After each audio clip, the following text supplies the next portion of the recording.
Semana passada a gente perdeu o Paulinho do Roupa Nova pro Covid-19. E eu pergunto, com tanto hit, tanta música e novela, disco de ouro, platina, diamante, show lotado, o Roupa Nova foi julgado pela crítica como deveria? E tem importância esse reconhecimento ao sucesso de público, né? Assim, o sucesso se mede pela crítica ou é o sucesso de público que conta e que importa? Enfim, dá lá a sua opinião na hashtag Papo de Segunda no GNT. Simone, quero saber de você. O que valida mais a opinião aí? Crítica ou público? Primeiro eu quero falar do Roupa Nova e do Paulinho, se você me permite. Lógico. Um grupo fantástico, eles abriam, os vocalistas fazem, né? Tocam muito bem. Se a gente... Imagine se o mundo, se você fosse julgar as pessoas pelas músicas que elas tocam e pelas músicas que elas cantam. Seria um mundo maravilhoso, você não acha? Sim, total. Mas foi uma perda muito grande, muito grande. E ponto. Eu sou uma pessoa totalmente desprovida de preconceitos. Nunca liguei para se é branco, preto, amarelo, se a música é brega, se é samba, se é funk, se é valsa. Eu gosto de ouvir. Eu fui criada dentro deste universo, né? Desde criança eu fui criada assim. Meu pai cantava ópera, minha mãe tocava música popular, fosse qual fosse, e eu nasci na Bahia, entendeu? Então eu fui criada com Orlando Silva, Calbi Peixoto, Elisete Cardoso, Ângela Maria, samba de roda, mercado modelo. Então eu não tenho isso, né? Eu valido que os meus ouvidos e o que me faz arrepiar. É literalmente isso daí. Tem músicas que eu não entendo, não compreendo, não sou capaz de, né? E o que eu gosto eu canto. Quer dizer, a minha discografia, ela fala bem o que é isso. Então, o Roupa Nova para mim é um grupo, né? Perdeu o seu vocalista, mas como músicos, como cantores, eles são fantásticos. Eles fazem parte da música, né, do cenário brasileiro. Fazem parte. Total. Eu não estou aqui, nem vou julgar, entendeu? Gosto deles. Eu adoro Roupa Nova, né? Eu falei aqui no nosso grupo, quando eu soube que ia ter essa pauta, eu adorei, até quis fazer aquela escalada ali com tan batendo na porta, que eu amo aquilo. Mas eu, como sempre, vou tentar dar um olhar aqui mais abrangente, de maneira breve, Fábio. No fundo, o que está aí, o problema é o seguinte: a arte moderna, que é a arte sob cujos parâmetros críticos a gente vive aí há uns 300 anos, mais ou menos, ela tem como critérios de valor principais a originalidade, a produção da diferença, a invenção. Muitos dos grandes autores, os pensadores que fundaram os critérios de valor da arte moderna convergem nesse sentido. Eu poderia falar vários, vou escolher um aqui, que é o Kant. Na sua famosa segunda crítica, que é a crítica do juízo estético, ele fala uma coisa muito marcante para a modernidade, que ele fala que o gênio é aquele artista que dá a si próprio a lei. Então, o artista genial não é aquele que faz à maneira da lei da tradição. É aquele que inventa uma obra cujas regras ela mesma se coloca. E só podem valer para essa obra, porque se um outro artista faz uma obra segundo essas regras, ele já não é mais genial. Ele vai ser, no máximo, um mestre, um diluidor. Então a arte moderna ela é muito marcada por esse critério. O que acontece? O critério da diferença, da originalidade, ele é um critério que normalmente se afasta da sensibilidade popular média. Ele é um critério que exige um certo esforço de quem está fruindo da obra, porque toda diferença produz alguma estranheza. tá? Ao passo que o que tende a fazer mais sucesso é o que toca em cordas nossas, que são cordas mais conhecidas. Toca um repertório afetivo que nos é conhecido, toca um repertório verbal que nos é conhecido. Então, daí vem o choque entre a crítica, que segue esses critérios de arte moderna em geral, e a sensibilidade popular, que vai mais para o lugar do conhecido. Isso são pontos ideais, né, Fábio? Agora, é evidente que, e isso a canção popular brasileira é mestre em mostrar, né? Há grandes artistas muito inventivos e originais que, ao mesmo tempo, são muito simples. A Simone mesmo, assim, a Simone é minha amiga há muito tempo, eu amo a Simone. E eu vejo a Simone como uma pessoa com uma carreira e um estar no mundo parecido com o da Bethânia, por exemplo. Além de ser também uma espécie de entidade, assim, né? Uma mulher de uma força impressionante. Mas a Simone tem uma altiva autonomia, assim, de sempre gravou o que quis. E dentro desse o que quis, cabe dentro da chamada alta MPB, né? Até sucessos populares que dizem respeito ao gosto dela. E muitas vezes essas coisas se confundem. Muitas vezes tem coisas que são simples, são fáceis e são geniais também do ponto de vista da invenção. E isso, para acabar, a canção popular brasileira é mestre, viu, Fábio? Assim, outras tradições, você pega na Europa, por exemplo, a tradição, para ficar na música, né? A tradição da música erudita é completamente apartada da música popular. Na Alemanha, por exemplo, a música erudita é foda e a música popular é uma bobagem de dança de corte, né? O Brasil só se compara a uma tradição como a americana, por exemplo, onde há grandes cancionistas inventivos e que também são capazes de vender 1 milhão de discos. Isso é uma glória civilizatória estética do Brasil. Ô, Emicida, o rap durante muito tempo não era considerado... Isso não é música, isso aí é a gritaria, é um barulho.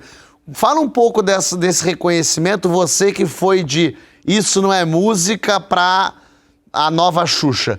Pra, de repente, o Emicida é o cara mais fodão, amarelo, é incrível, que história, que beleza, que músicas lindas, que letras incríveis. Esse reconhecimento em algum lugar te dá um calor na alma do tipo, pô, lutei pra tentar levantar o rap, ainda bem que finalmente estão reconhecendo. Eu associo esse tipo de comentário e acho que, graças a Deus, eu sempre tive essa sensibilidade de observar os comentários desse tipo e colocar o comentário que diz que a música rap não é uma música na mesma caixinha aonde eu coloco os comentários de 2 séculos atrás, de um pouco mais, né, 1,5 século atrás, que diziam que pessoas pretas não eram pessoas, sabe? O reflexo da produção cultural dessas camadas do povo, que não eram as camadas que a gente chamaria de a elite da sociedade brasileira, sempre foi estigmatizado, sempre foi percebido, sabe? A gente comete uma espécie de crime contra a produção intelectual do povo quando a gente permite, por exemplo, que se solidifique no nosso imaginário conceitos como de alta cultura e de baixa cultura, como se 2 modos de viver, produzir, sentir o mundo se organizasse como uma espécie de hierarquia, quando isso é completamente falho. Cada pessoa olha o mundo de um determinado lugar e a quem compete o direito de dizer que essa forma de se referir ao mundo é válida e essa forma de se referir ao mundo é menos valiosa, sabe? De alguma maneira, quando a gente observa, por exemplo, um fenômeno como o Roupa Nova, eu sinto que muito da aversão à Roupa Nova também vem de um lugar arrogante, mano, de uma interpretação arrogante de uma parte da crítica que se coloca num lugar de pegar novamente esse conceito da alta cultura e dizer que aquilo com que o povo se identifica não pode ser tido como uma arte nobre, como uma arte digna de muitos aplausos, sabe? porque em algum lugar do imaginário desse tipo de pessoa, o povo não tem o quociente intelectual necessário para avaliar boa arte. E aí a gente volta para uma pergunta milenar, que é: o que é boa arte? Tá ligado, mano? Quem define o que é a boa arte? Eu, particularmente, o Chico falou uma coisa incrível, né? A música popular, sobretudo a música popular do Brasil, ofereceu para o mundo gênios que operavam numa simplicidade tão fascinante que até hoje eles são estudados pelo mundo e, infelizmente, pouco reverenciados no universo do Brasil. É incrível poder entender que a história oficial do nosso país excluiu muitos pontos de vista, mas a sofisticação trazida por todas as vozes que foram excluídas da história oficial conseguiu construir uma cultura popular tão robusta que o povo se sente representado no cancioneiro, o povo se sente representado na literatura, embora leia muito pouco, às vezes no cinema também, mas é interessante ver que a cultura popular do Brasil cumpre e responde numa intensidade absurda a todos os vazios que a história oficial desse país produz, saca? Sim. Joãozito, antes Sidão, desculpa, Fábio. Desculpa, Fábio. Fala. Só desculpa, João e Simone também, rapidinho, porque como esse assunto é complexo assim, tudo hoje em dia é muito delicado, só pegar uma coisa importante que o Emicida falou. Isso que eu apresentei aqui como critérios fundamentais da arte moderna foram muito contestados nas últimas décadas, quando foi se formando a consciência de que toda produção de cânone, ela na verdade ela é uma produção de um determinado grupo social, que é um grupo social de poder, entendeu? E pelo menos nas últimas 4 décadas, essa formação de cânone, que é uma formação basicamente branca, ocidental, europeia, masculina, heterossexual, ela foi muito contestada e outras tradições, outras regras, outras possibilidades alargaram enormemente esse cânone, né? O quanto a gente também, quando recebe uma crítica, a gente, eu não ligo pra crítica, eu não me interesso, eu gosto do que o público me fale, mas o quanto dá um calorzinho na alma quando a gente percebe que pessoas que lidam, que tratam daquilo, gostaram do nosso trabalho, ou gostaram daquilo que a gente fez. Dá pra também dizer que gostar de receber uma crítica boa é fútil? Dá para dizer que sim, embora todos nós amamos receber uma crítica boa e todos nós gostamos de que o público reconheça o nosso trabalho.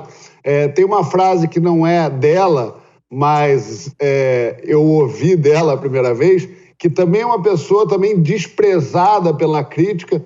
Nossa querida Sandy, da dupla Sandy Júnior, ela disse, quando foi vaiada num prêmio MTV da vida, perguntaram a ela como é que ela lidava com as vaias. Aí ela disse que ela desconsiderava tanto quanto os aplausos. E eu achei isso bom, né? Porque a gente, o crítico que fala bem e o crítico que fala mal, claro que a gente prefere receber uma crítica que fale bem. Mas, no final das contas, vem tudo do mesmo lugar, de uma impressão de um sujeito lá que a gente não sabe como acordou, a gente não sabe o porquê ele escreveu aquilo, e no final das contas ele escreve sem saber de nada do trabalho. Não estou falando de todos os críticos, mas em alguns casos acontece assim. Então, eu sou muito contra essa elitização da arte.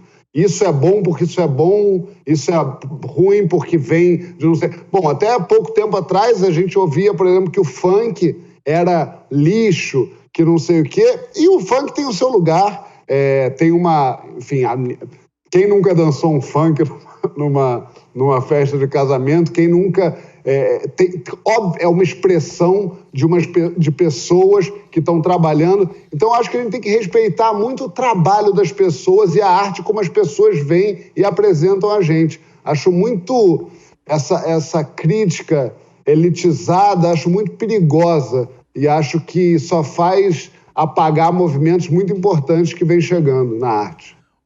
a comédia é muito relegada ao segundo plano, assim, na artes cênicas, né? Sempre comédia, não é? Quando com um ator, por exemplo, uma atriz concorre a um prêmio por uma comédia, só concorrer já é assim, ainda bem. E é difícil, assim, porque nunca ganha. A última comédia que ganhou o Oscar foi Annie Hall, em 77. Tudo bem, Parasita ganhou, mas digamos que Parasita é uma comédia bastante cult, assim. Mas aí o Robert McKee, um teólogo que fala muito sobre roteiro, um dia ele explicou, eu achei curioso isso, ele falou por que os críticos odeiam tanto a comédia. E ele disse, é porque na comédia você não precisa de interlocutor, porque se o público riu da piada, você não precisa de ninguém para explicar para ele por que ele tá rindo, ele sabe. Então o público e o comediante prescindem de alguém no meio, do crítico. O crítico é aquele que pega e fala, eu vou te explicar que você não entendeu direito por que isso é genial. Quando você ri, você já entendeu. Você quase que diz pro crítico, não precisa me explicar não, eu já entendi, tanto é que ri. Então que existe uma sensação, eu achei curioso esse olhar do Maqui de dizer que na comédia o crítico se sente inútil, porque ele não precisa, o público não precisa dele para entender o que está sendo dito ali. Achei isso muito curioso. Ô Simone, agora uma coisa... o tempo também se faz... Ih, o que é isso? Não tá ouvindo? Eu só queria dar um pitaco. Pitaque. Vou pitacar. Então, você está falando da comédia, a gente poderia trazer a comédia como fosse o refrão de uma música popular? Talvez. Eu pensei a mesma coisa, Música mais Simone. fácil, uma música mais simples, uma música que, por exemplo, Luar do Sertão. Não há ó gente ou não luar como este do sertão. O que você vai falar sobre isso? Poderíamos... Hein, Chico? O que você vai falar sobre isso? É uma coisa tão... É o que o Fábio falou. Eu pensei a mesma coisa que você quando o Fábio estava falando. Dispensa mediações.